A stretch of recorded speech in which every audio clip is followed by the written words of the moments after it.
This video will focus on some of the features in Google Slides that make it an engaging and interactive presentation tool. While putting together a set of slides, you'll see a field at the bottom for presenter notes. As a presenter, you won't always be able to put all of the text you want to discuss in the slides themselves.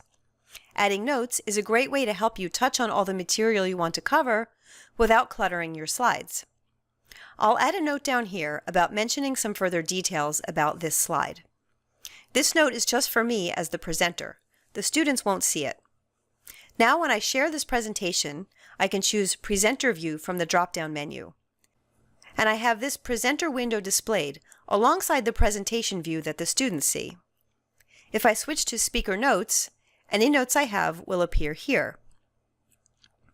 Other nice features of the Presenter View window are the previous and next slides here, this drop-down menu, which lets me navigate to any slide I want, and the timer, which helps me keep track of how long the presentation is going. I can close this window and still have access to some other nice presenter tools. If I hover down here, I get a menu where I can navigate between slides, turn on a laser pointer, which appears wherever my cursor goes, and this icon opens some print and download options. I can also open the Speaker Notes window from here. Audience Tools, also called Q&A, offers some features that make it easy for students to interact with you during your presentation. If I click Start New, I get a URL that I can turn on and off.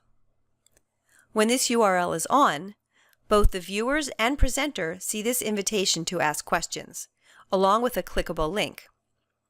If I'm a student and I click this link, I can ask a question by typing it in and clicking Submit. I can use my name or ask anonymously. This question appears on the screen of anyone viewing the presentation. As the presenter, my Audience Tools window now shows any questions that have come in. I can answer them out loud during the presentation. If I click Present, the question appears on its own slide, and I can pause to answer it.